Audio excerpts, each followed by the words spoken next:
نمازی اور شہید. حضرت ابو ہریرہ رضی اللہ عنہ روایت کرتے ہیں کہ ایک قبیلے کے 2 شخص ایک ساتھ مسلمان ہوئے. یہ بڑی انٹرسٹنگ حدیث ہے. ایک قبیلے کے 2 شخص ایک ہی دن مسلمان ہوئے.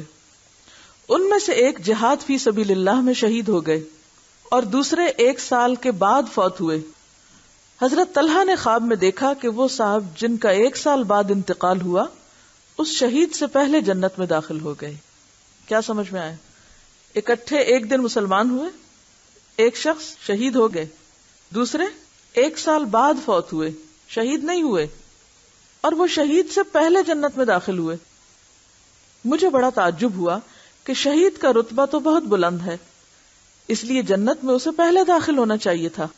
میں نے خود ہی رسول اللہ صلی اللہ علیہ وسلم کی خدمت میں عرض کی، یعنی اس تقدیم و تاخیر کی وجہ پوچھی، تو آپ نے فرمایا جس شخص کا بعد میں انتقال ہوا کیا تم اس کی نیکیاں نہیں دیکھتے کہ کس قدر زیادہ ہو گئی؟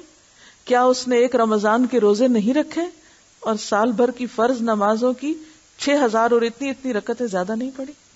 اب آپ خود سوچئے کہ اگر ایک شخص 1 سال میں وقت کی پابندی کے ساتھ نماز ادا کرتے ہوئے اتنی نیکی کما لیتا ہے تو وہ شخص جو یہ کام نہیں کرتا وہ کتنا بڑا اپنا نقصان کر رہا ہے، کس قدر لوزر ہے. ہم نے ایک بات پڑھی تھی کہ ہم اس کورس میں کچھ اخلاق اور عادات اپنائیں گے جن میں سے ایک شیئرنگ بھی ہے، دوسروں کی خیرخواہی، دوسروں کے ساتھ دوستی، ہمدردی اور ان کی بھلائی کے لیے کوشش کرنا. میں آپ سے یہ چاہوں گی کہ بطور ہوم ورک جو لوگ گھروں سے آئیں وہ اس حدیث کو کسی نہ کسی کے ساتھ شیئر کریں، چاہے اپنے بچوں کے ساتھ، چاہے شوہر کے ساتھ، چاہے ٹیلی فون پر، چاہے کہیں بھی. اور جو لوگ ہاسٹل میں رہ رہے ہیں وہ 1 عدد خط اپنے گھروں کو لکھیں اور اس حدیث کو لکھ کر ان کے ساتھ شیئر کریں، کیونکہ یہ بہت زیادہ انکریجنگ اور انسپائرنگ حدیث ہے کہ چھوٹی سی نیکی کو بھی حقیر نہیں سمجھنا چاہیے. اچھا اب آپ شیئر کیسے کریں گے؟ اچانک گھر جائیں گے اور بیگ کھولیں گے، وہ میرا ہوم ورک ہے، ٹھہر جائیں. کدھر ہے؟ بیٹھو جلدی سے سن لو، میں ہوم ورک ختم کر لوں. حضرت ابو ہریرہ روایت کرتے ہیں کہ ایک قبیلے کے 2 شخص ایک ساتھ مسلمان ہوئے. ایسا کریں گے؟ کیا کریں گے؟ کوئی بتائے طریقہ؟ جی، ماحول کیسے کریٹ کریں گے؟ جب ہم گھر جاتے ہیں نا تو گھر والے ضرور پوچھتے ہیں اچھا آج کیا کیا. پتہ نہیں آپ لوگ آپس میں شیئر کرتے ہیں کہ نہیں باتیں؟ اکثر گھروں میں یہ ہوتا ہے کہ جب گھر والے اکٹھے ہوتے ہیں تو ایک دوسرے سے پوچھتے ہیں اچھا آج کیا کیا، آج کیا ہوا. اچھا کوئی نہ بھی پوچھے تو ہم کہتے ہیں پتا آج کیا ہوا. جسٹ ٹیک اٹ نیچرل، بالکل نیچرل وے میں. اور پھر آپ دیکھیں کہ اس سے پہلے اس حدیث کو 3 دفعہ 4 دفعہ 5 دفعہ رستے میں ہی پڑھ کے اپنے دل میں بٹھا لیں. ریڈ آؤٹ نہیں کرنی، اپنے آپ کو پہلے سنائیں. کیا پوری یاد ہو گئی؟ کیونکہ غلط بھی نہیں کوٹ کرنی. اچھا جو لکھنے والے ہیں وہ تو خیر دیکھ کے لکھ لیں کیونکہ لکھے ہوئے میں کوئی لفظ آگے پیچھے نہیں ہونا چاہیے، بولنے میں مفہوم بھی آپ ادا کر سکتے ہیں.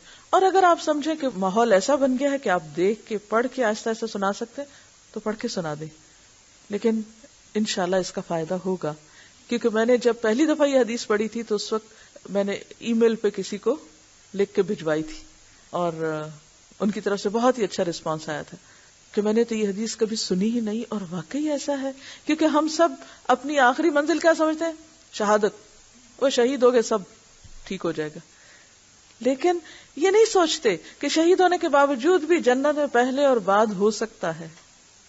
اور یہ فرق ظاہر ہے کہ کوشش اور عمل سے ہوگا قیامت کے دن. تو دنیا میں ہم کیا چاہتے ہیں؟ ہم سب سے اگلی سیٹ پہ بیٹھے، ہم سب سے پہلے باہر نکلیں، کھانا سب سے پہلے ہمیں ملے، سب سے پہلے میرا کام ہو، میری بات پہلے سنی جائے. لیکن جنت کے بارے میں سوچتے نہیں کہ پہلے میں پہنچوں. اور اگر واقعی پہنچنا چاہتے ہیں تو پھر کچھ کرنا پڑے گا، کیے بغیر نہیں. جنت محض آرزوؤں اور تمناؤں سے نہیں ملتی، کچھ کرنے سے ملتی. بہرحال یہی قصہ حضرت طلحہ بن عبداللہ خود ذرا تفصیل سے بیان کرتے ہیں.